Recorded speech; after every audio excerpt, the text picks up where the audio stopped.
Mirë se erdhët në Dritare, një tjetër vajzë e diasporës sot, një tjetër ere e diasporës. Këtë kemi bërë së fundmi, kemi marrë shumë figura diasporës, por jemi përpjekur të përzgjedhim të rinj të cilët I njohëm gjatë takimit në samitin e diasporës, apo të tjerë që u ofruan dhe thamë dua të them diçka edhe unë.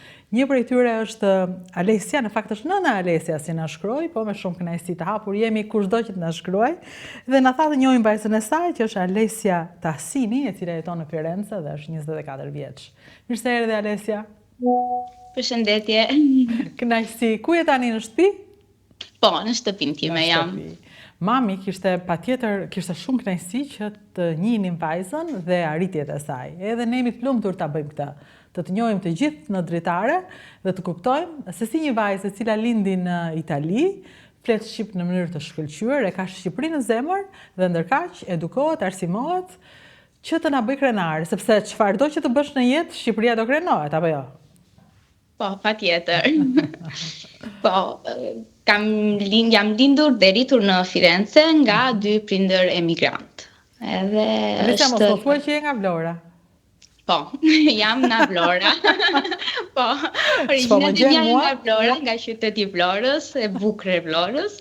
Edhe është krenaria më e madhe, them të drejtën, duhet që prezantohem kur më pyesin nga jam, duke thënë që jam nga Shqipëria, fjala e dytë është nga qyteti I Vlorës. Dhe kam për krenari të parë. Një siklet I madh. Tani njerëzit kur më thonë që dua të intervistohem, thonë edhe pse nuk jam nga Vlora, sepse mendojnë që unë të marr vetëm po ti je nga Vlora në emision.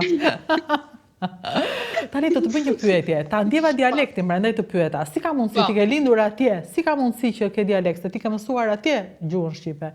Në kuptimin apo nga familja ndoshta? Po, është një gjë që më vën re të gjithë. Faktikisht unë jam rritur në shtëpi duke më folur vetëm shqip. Si duket kam fituar dialektin nga të folurin e mamit dhe të babit. Dhe ndoshta është kjo arsye. Në italisht nuk të ndihet gjë, besoj italishtja është gjua e shkollës atje. Jo, italisht unë kam dhe italishten dhe shqipen në gjuhë perfekte, në kuptimin nuk kuptohet në qoftë se jam shqiptare kur flas italisht, apo në qoftë se jam italiane kur flas shqip. Është arrit të kthej dialektin, le të themi, në të dyja gjuhët. Sepse në një farë mënyrë ti përket të dy aty vendeve, je një italiane me origjinë nga Shqipëria apo një shqiptare lindur në Itali, të gjitha bashkë. Dhe prindërit ikën hershëm, kur ikën prindërit? Prindërit e mi kanë ikur nga Shqipëria rreth viteve 99-2000. Ju është dashur të sakrifikonin jetën e tyre për të emigruar në Itali për të na dhënë neve një jetë më të mirë. I mat ka dashur të lëri mësuesin, se ka qenë mësues fizike në Vlorë, për të ardhur këtu për të bërë një punë krejt ndryshe, edhe për të arritur të shkolloj mua dhe vllajin tim, kështu që për të na përmirësuar jetën. Kështu që kanë ikur shumë shpejt.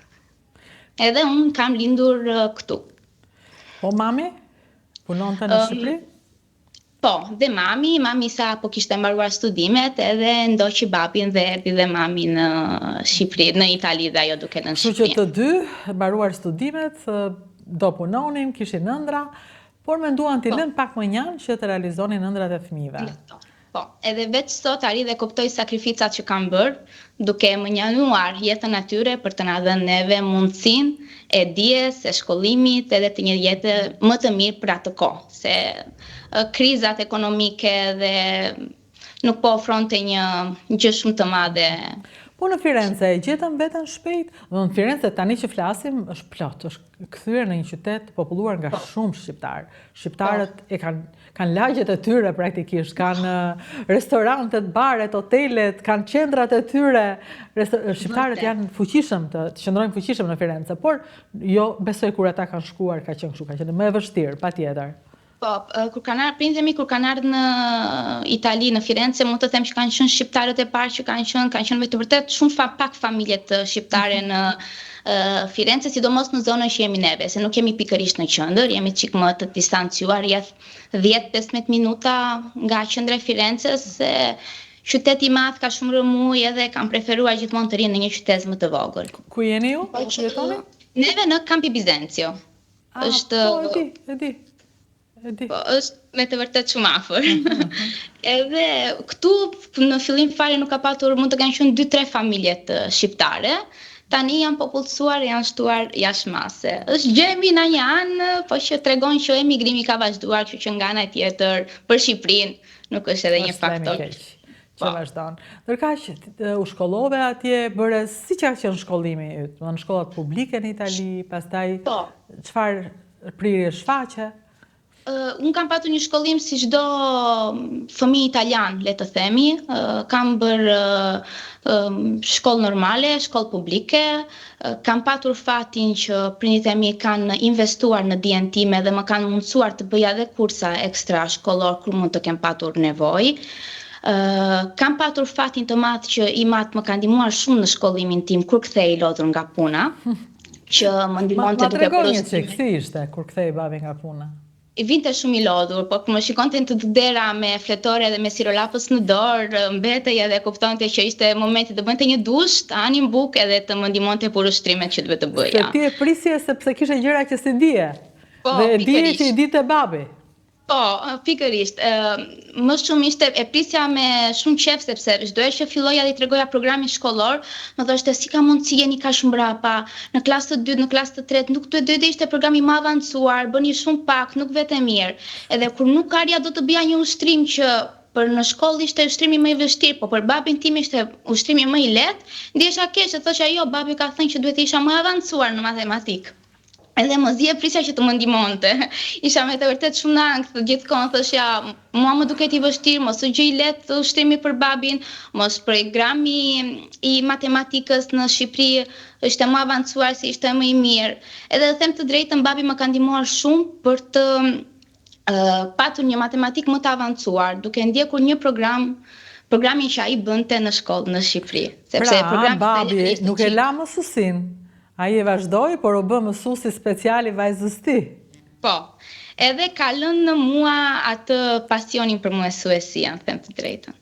Po, pastaj, si vazhdoi shkollimi? Përse në shkollë të mesme, pastaj si vjoj më pas? Po, shkollën e mesme kam bërë në Firenze, kam bërë liceun shkencor Leonardo da Vinci, jam diplomuar atje, kam mbaruar atje shkollën e mesme, kështu që pastaj, mbas asaj zgjedha të vazhdoja inxhinierim biomjekësore. Vjen si zgjedhje si pasojë që unë kam pas gjithmonë qef mjekësinë, por për shumë arsye kuptova që drejtimi ves fizikës edhe matematikës nuk arria dot që ta largoja nga jeta nga përditshmërinë time. Kështu që zgjedha të vazhdoja inxhinierim biomjekësore në mënyrë që të arria të përmblidhja dhe teknologjinë me matematikën e me fizikën që shumë dashuroj dhe adhuroj, edhe përmirësimin e mjekësisë, mjekësinë të avancuar, mundësinë që të shpëtojmë jetën e dikujt me teknologji që të sillin një healthy, le të themi, për popullsinë. Të sillin mirëqenie dhe shëndet për popullsinë. Por ke mbaruar dhe në fakt çfarë faze je tani? Po, unë kam mbaruar inxhinierim biomjekësore, tani po vazhdoj masterin gjithmonë për inxhinieri biomjekësore. Jam duke zgjedhur këto ditë specializimi përfundimtar, në qoftë se ta vazhdoj për mjekësi të personalizuar apo për inxhinieri tisutale. Janë duke vendosur? Po, jam duke vendosur. Janë gjithmonë në inxhinierim biomjekësore, por marrin dy drejtim çik të ndryshëm. Po, më trego pak më shumë, çfarë bëhet? Inxhinieria tisutale është po specializohet në kohët e fundit për rigjenerimeve të qellizave.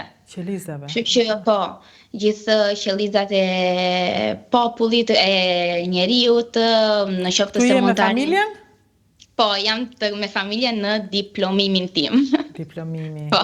Ta dita e ndryruar, domethënë, ajo është dita që ata thonë po na kthehet pas investimi që bëm, ose jo vetëm investimi, por dhe sakrifica e madhe.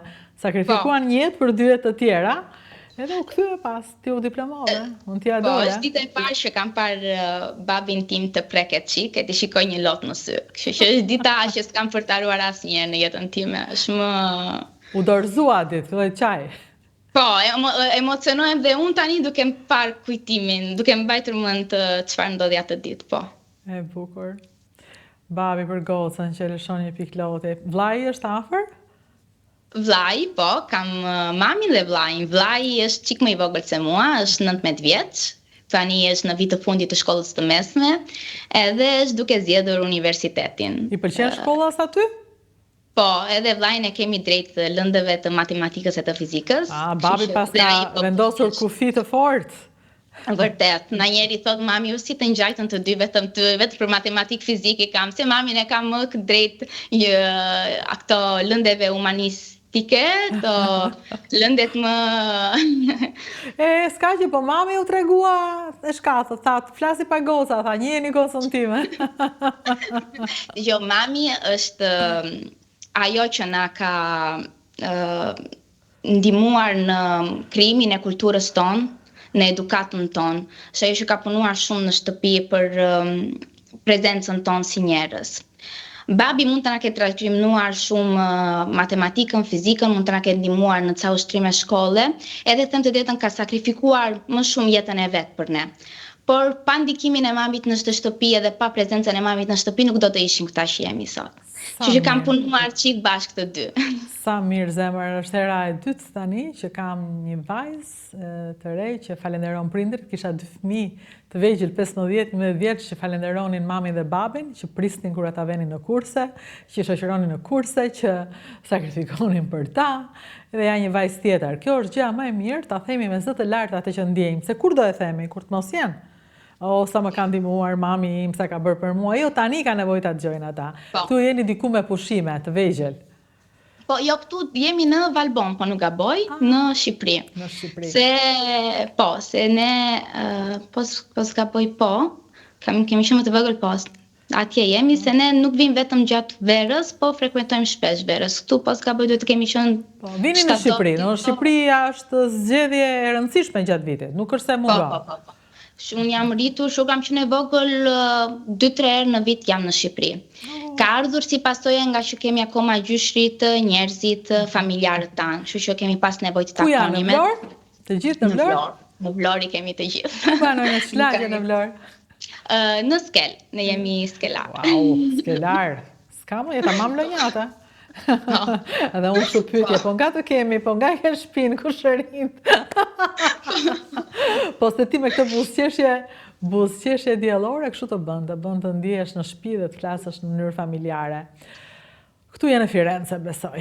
Po, këtu jam në kolinat e Firences. E mendon ndonjëherë kur shikon këto kolinat, po pse nuk është kështu në Trajgjas? Po pse nuk po bëhet kështu në Vlorë, apo thua do bëhet edhe në Vlorë kështu? Jo, unë shpresoj shumë që të bëhet. Edhe shpresoj shumë që kam parë që Shqipëria ka evoluar shumë në këto 10-15 vjet të fundit. Edhe shpresoj që të arrit të bëhet edhe Shqipëria në një mënyrë të tillë. Ka disa pika akoma që duhen përmirësuar për mirëqenien e popullit, por që nuk bën dyshim që ka për të arritur për të bërë. Jemi një popull i madh, jemi një popull që do shumë që të arri ku duhet të arri, edhe besoj që do ja dalim edhe neve që ta krijojmë një mend të tillë. Tani do më tregosh përsëri atje ku u larguam, pra tek momenti që po më tregoja për shkollën. Pra si funksionion tamam lëndët që ti je dedikuar? Po, unë fillimisht viti i parë që shkollosh kemi bërë është në inxhinieri, është një vit e përgjithshëm, kemi matematik, fizik, kimi, biologji, fiziopatologji. Kështu që një mix midis lëndeve shkencore klasike, po edhe ca cene të lëndeve mjekësore se na duhen për bazë, pa ato nuk mund të vazhdojmë. Edhe mund të zgjedhim pastaj, si po ndodhej në këtë periudhë që duhet të vazhdoj për zgjedhje, në qoftë se duam të specializohemi vetëm në atë që janë robotics, kështu që është më pjesa e roboteve dhe aplikimeve dhe protezave me ndihmën. Ose është kjo inxhinierisë statale që është një shkencë e re, le të themi, nuk është pikërisht shkencë, është shumë e shëmtuar ta definojmë kështu, por që është një avancim për rinovimet e qelizave që mund të ndihmojnë në rast se mund të kemi ndonjë sëmundje ose po studioj tani për të rigjenerimin e lëkurave në raste mund të ketë djegje. Janë shumë aplikacione të ndryshme, ose edhe kjo e mjekësisë e personalizuar që mua më pëlqen faktikisht, sepse edhe tezën për diplomimin që bëra në këtë e kam çuar para dhe e kam përfunduar, edhe janë gjithë... Për këtë e ke pasur, për mjekësinë e specializuar, për personalizuar? Po, për imaging. Unë bëra kam bërë segmentazione del fegato, I themi neve, është një mëlçia fegato, po zgaboj, është analizimi I mëlçisë, ku mund të jetë tumori, ku vën gjithë venat principale dhe venet sekondare, për të arritur për të kuptuar para operimit, ku gjendet tumori dhe për të arritur të mjeku të operoj sakt pa cënuar ndonjë pjesë që nuk duhet të cënoj. I gjithë kjo midis një takut, kur pacienti ka bërë një tak, neve arrim me një program që kemi realizuar të transmetojmë në mënyrë tridimensionale mëlçin, me gjithë tumorin që mund të ketë brenda, edhe mjeku duke spostuar ca ase, mund të themi, arrin edhe në mënyrë tridimensionale me një vizor të shikoj ku tumori prek mëlçin, ku tumori prek venën principale, ku është që unë gjatë operimit mund të prek apo mund mos të prek, mund të me bisturin mund të vete apo nuk mund të vete. Kështu që është një përmirësim preoperacioni, kështu që japi mundësim kirurgut të arrijë të analizojë më mirë stadin e sëmundjes, të arrijë të analizojë më mirë ku ndodhet tumori ose vena, edhe të kemi një operim që të përfundoj me suksesshmëri, të mbaroj në mënyrë të mirë. Po, sa interesante. Më vjen keq sepse shipen e mbas në mënyrë teknike. E pasuron madje. Përpos që fjalët që ti thua për kas një gjuhë teknike mjekësore, kuptohet që aty do kemi edhe latinisht, do kemi nga të gjitha, jo vetëm shqip. Po. Dua të kuptoj këtë gjë që të pëlqen më shumë kjo, pra do dohet të specializohesh. Po shumë interesante do ishte, sepse vërtet, më thënë, edhe, si me thënë, unë që kam frikë nga gjaku, më pëlqen mjekësia, por kur më thanë që mund të bëjsha mjekje, po do shkruaja gjakut me rroba, dhe jo patjetër do shohësh gjak, madje ti mund të bësh një parandalim ose një përcaktim të drejtë të gjës që operacionet dalin me sukses. Dhe pastaj të mos çuditemi kur mbaroj dhe të themi në dorë të Zotit. Jo, është në dorë të atij që e shikon në mënyrë të drejtë ku është dhe ku ndodhet. Bravo. Po ndërkaq, bëni stazh, shkoni punoni diku, aktualisht jo, se është vitin tjetër që mund të fillojmë të bashkëpunojmë me ndonjë aziende të bëjmë ndonjë stage, por unë në gjithë këto vite këto 2 vitet e fundit kam punuar, kam bërë një punë part-time, pavarësisht universitetit, për të krijuar dhe kurrikulum tim, edhe për të patur çika të lirinë ekonomike time, le të themi, edhe për t'ju ardhur në ndihmë çik prindërve, se arrin mosha e vet që nuk mund të jesh gjithmonë një peshë ndaj tyre. Edhe po pesh nuk je asnjëherë, se është gjë e parë që më kanë thënë gjithmonë në jetën time që kur flitet për dije, nuk je asnjëherë pesha jon. Por që pra për të patur atë lirinë time kam punuar part-time, pavarësisht stageve që aktualisht nuk mund të na mundsoj shkolla. Vitin tjetër do na japi universiteti. Ku ke punuar?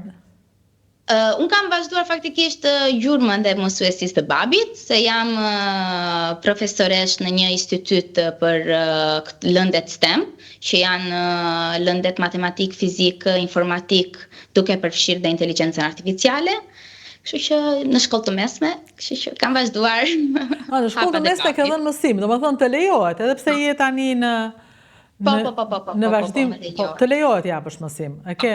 Po. Dhe ke dhënë çfarë the, dhe robotik më duket se the? Matematik, fizik, informatik edhe inteligjencë artificiale që e përfshin. Është futur si lëndë inteligjencë artificiale? Është futur si lëndë?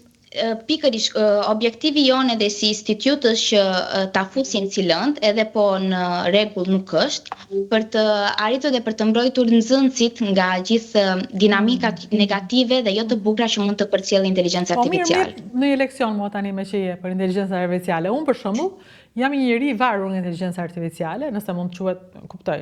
Unë ri gjatë çfarë kam bërë unë pyetje të fundit në chat për shembull. Përse e kam pyetur chatin? Një sekond. Simfonia e 10 e kam pyetur e Beethovenit, sepse e ngatrova, I thash dikush është gëzimi, po tha I gëzim, unë nuk e keq kuptuar, unë e kisha fjalën Simfonia e 10, tha I është gëzimi, e kisha gabim, e pyeta, më doli që I kisha gabim, nuk që. Pyetja tjetër.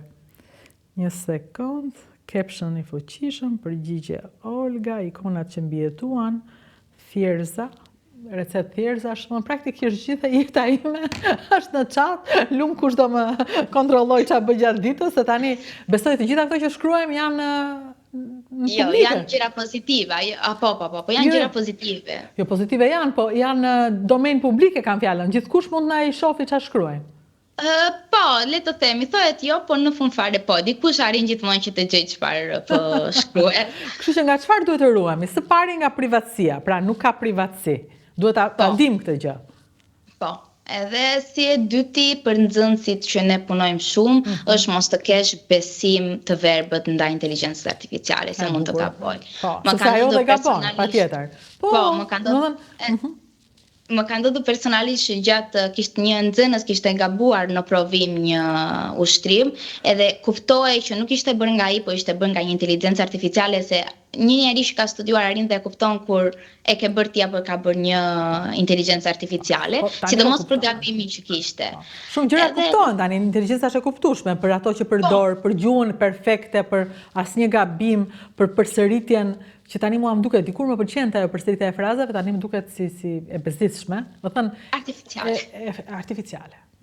Artificiale. Nxënësit nuk të besojnë. Unë debatova duke thënë ke gabim, dha e mori, duke më thënë jo, nuk je ti mirë profesore, nuk vetëm mirë profesore, nuk është kështu. Mbas 5 minuta të mira që po debatonim, gjithmonë me tona të ulta dhe të mirëkuptueshëm, më tha, po jo, profesore, se mua më tha ChatGPT-a që kështu bëj. Kështu që doli që e kishte përdorur. Edhe që atje kemi filluar një punë shumë të fortë për t'ju bërë të kuptojnë nxënësve që po mund ta përdorni, se unë jam e para që gjatë studimeve e përdor si një ndihmë në kuptimin e pyes, mund të realizojmë një provim bashkë në mënyrë që ti të më pyesësh sikur je pedagogu im që unë të përgjigjem e të më japësh notë, unë e përdor vetë për të mësuar. A bën këtë gjë? Domethënë çfarë bën? I kërkon të bëj pyetje. Po, për shembull, mund të kem gjithë librin që kam patur për të studiuar, i karikoj librin, ja hedh, i bëj jetë librin e i them unë kam provimin. Mund të më bësh pyetje sikur je një pedagog universitar në këtë lloj argumenta që unë të kuptoj jam apo nuk jam e përgatitur? Ai fillon më bën disa pyetje, unë përgjigjem, edhe më thot, ok, je përgatitur, jo nuk je përgatitur, përmirëso këtë gjë, përmirëso atë gjë. Kështu jam e para që e përdor. Ose kur kam për të shkruar për të bërë ndonjë program të shpejtë që dua të ndryshoj gjithë emrat e një file, se duhet ta transportoj nga një në një tjetër, i them më krijoj një skript që mund të modifikosh gjithë emrat e këtij file, të më bësh njësoj. Me çfarë punon kryesisht? Me chat apo me cloud, me çfarë punon? Jo, me ChatGPT. Me ChatGPT. Po, me ChatGPT. Ma të kam. Edhe po Microsoft Copilot është shumë i mirë pjesën e informatikës, duke patur atë aplikacionin gjithmonë në përduar, duke patur edhe në telefon dhe në kompjuter, gjërat salvohen edhe preferoj chatin. Preferon chatin, po. Edhe unë tani që po mendoj ta ndroj se ç'kam një si lidhje me të. Të vjen keq, më duket sigurisht. Vjen keq të nda. Po. Ai më merr lekë çdo muaj, ua vjen keq të nda. Kur vjen ndonjëherë në muaj, kam bërë abonimin se më duhet që përdor shumë në universitet, përdor shumë në punë, përdor shumë në përgjithshmërinë, po gjithmonë në mënyrë healthy, në mënyrë të saktë, mirë, pozitive. Kam bërë abonimin e chatit, edhe kur vjen ajo pagesa muaj për muaj, them këtë muaj nuk do e rinovoj, do e fshi, nuk e bëj. Pastaj ko 5 minutash më duhet edhe një gjë, them ok, hajde se po e rinovoj prapë. Kështu që do vjen me të vërtet keq ta heqësh. Pra edhe profesori është e lidhur, jo vetëm nxënësit. Kështu që tani që ka hyrë, po të mësojmë si ta përdorim pa na bërë dëm. Po. Kjo është objekti më i rëndësishëm, që ta kuptojmë si ta përdorim pa bërë dëm. Sidomos në moshën e adoleshentëve që kemi të bëjmë në shkollë, krijohen tani fotot, arrin alterojnë fotot, modifikojnë fotot, mund të krijojnë gjëra pak të këndshme, edhe është me të vërtet një punë shumë e madhe që kemi mbrapa. Të gjithë si kolegë punë mundohemi që ta anashkalojmë sa më shumë si përdorim, por jemi të para që përdorim edhe të kemi thënë, ok, ka ardhur momenti që t'i lëm ta përdorim, po ta përdorim në mënyrë të mirë, jo në mënyrë të keqe. Jemi dorëzuar, pra domethënë të la bashkëshoroj. Unë e kam menduar hershëm në fakt kur bëj fjala për gazetarinë, edhe këtu tek ne në dritare kishim këto dilema tona që kush e bën më mirë. Dhe unë kam thënë e bën çati më mirë se njeriu për mbledhjen, lajmin, bashkimin e gjërave, ne duhet vetëm ta kontrollojmë, mos ja lëmë në dorë të jetë e sigurt. Na duhet kontroll dhe na duhet të shtojmë njerëzore, domethënë jam për një lloj përpunimi, por kur s'ke kohë kuptohet, për mbledhjet i bëjnë ta. Dhe shumicën e gjërave ne punojmë me çat tani, domethënë duhet ta pranojmë. Nuk ka punojmë në montazh, por kryesisht programet i bëjnë vetë reelsat, por njeriu e pyet ende njeriu këtu te ne. Nuk mendoj që do jetë një çudi e madhe kur chatbotet do pyesin njerëzit apo se njëri tjetrin, domethënë këto do janë gjëra që do ndodhin rrugës, ne duhet vetëm të mësohemi, të përshtatemi, ti përdorim për të bërë më të mirë ne. Domethënë dhe jo për të bërë të varur ose ku diun se çfarë. Domethënë sikundër në mjeksi për shembull. Unë nuk mendoj që në chat zbulohet sëmundja jote. Mendoj që ti ngatrohesh, nëse se së pari një çati ka këtë gjë. Inteligjenca artificiale kërkon që ti të bësh pyetje inteligjente, që të marrësh përgjigjet të duhura. Kështu që fare edhe a di të pyesësh. Sepse mund të ngatrohesh kur duash, sidomos për sëmundje, për ilaçe, nuk mund ta bësh këtë, është e gabuar, mendoj. Po. Gjë e parë që neve mësojmë është që çati të përgjigjet në bazë inteligjenca artificiale të përgjigjesh në bazë të pyetjes që ti bën. Kështu që më i saktë je në pyetjen që ti formon, më më perfekt je, aq më mirë do e kesh përgjigjen. Kështu që po, varet gjithçka nga përgjigja që bën. Ja, është okej. Doli thjesht një foto në plazh. Nga inteligjenca artificiale shkuam ke kohët reale. Këtu jeni në plazh? Po. Edhe po kënaqeni në Vlorë apo në Itali? Jo, këtu jemi në Shqipëri, nuk jemi po s'gaboj, jemi në Borsh, po s'gaboj. E më Vlorë është andej, lëre që thonë. Vlorë është. Po.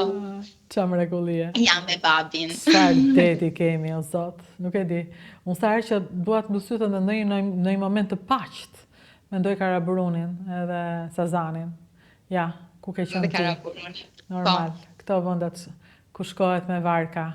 Sepse të andej janë tani gjithë plazhet e bukura. Që do bëhem pis, po vazhduam kështu. Po të mundohemi në të gjitha mënyrat që t'i shërbejmë, që t'i mbajmë pastër, jo vetëm t'i promovojmë, se tani i din të gjithë. Besë s'ka italian në Firenze që se di që bëhet në Vlorë, për shembull, dhe duan të vinë. Kur kam qenë më e vogël, pritet në fillore deri në klasë të 6, të 7, të 8 që ishin shkollet medje, kur flisja gjithmonë për krenarinë të madhe, me krenari të madhe për Shqipërinë, që ju thoshja jam shqiptare, jam nga Vlora, shumë herë më thoshnin ku është Shqipëria, apo ç'a është Vlora, nuk kuptonin, nuk dinin as ku binte në hartë Shqipëria dhe Vlora. Edhe tani, kur dëgjoj shoqët që kam patur, apo shoqërinë time që thonë, kemi organizuar, do ikim një javë në Shqipëri, do ikim një javë në Vlorë, një shoqja ime kishte bërë turin në Berat, Gjirokastër, Vlorë, Sarandë, edhe çuditem se kanë zbuluar edhe gjithë italianët Shqipërinë tonë të dashur. Po e njohin tani, po e njohin mirë edhe në këtë mënyrë, sa më mirë ta njohin Shqipërinë, aq më mendim të ndryshëm tjetër do kem për ne. Se ne përfaqësojmë patjetër vetëm, po dhe vendi nga vim na përfaqësojnë. Kështu që ti ndihesh me siguri shumë mirë kur të thonë që je nga Shqipëria tani. Po, shumë krenare kam qenë dhe shumë krenare vazhdoj jam. Si do të jetë? Kur kam qenë klasë të 6, prima media, mami vajti foli me mësuesën time për si vazhdonte rrugtimi im shkollor, si isha në shkollë. Edhe sa ishte ulur nuk e la kohë as të pyeste për shkollën, se sa i tha duhet të bëj komplimenti, duhet të bëj kompliment për vajzën tuaj që flet me ka shumë krenari për Shqipërinë dhe për vendlindjen tuaj. Flet për të sikur të ishte New Yorku apo sikur të ishte një Londër, një qytet shumë e madhe. Edhe përkundra sikur fëmijët e emigrantëve të tjerë ndjen çiksi më të shtrydhur dhe evitojnë të flasin për vendin nga kam prejardhjen. Tani që shikoj sa e dashur është Shqipëria, them kam pas të drejtë unë që flisja me kaq shumë krenari. Kam pas të drejtë prindit e mi që më kanë folur me kaq krenari. Po s'folem ne, po se mburëm ne gjën tonë, si do t'i bëjmë ta mburin ata? Kështu që nga ne fillon e para. Me sytë që e shohim ne, do e shohin dhe ata. Po. Kështu që mami ka punuar shumë mirë, jo vetëm babi. Me fizikën, po dhe mami me dashurinë edhe me tregimin e dashurisë për Shqipërinë.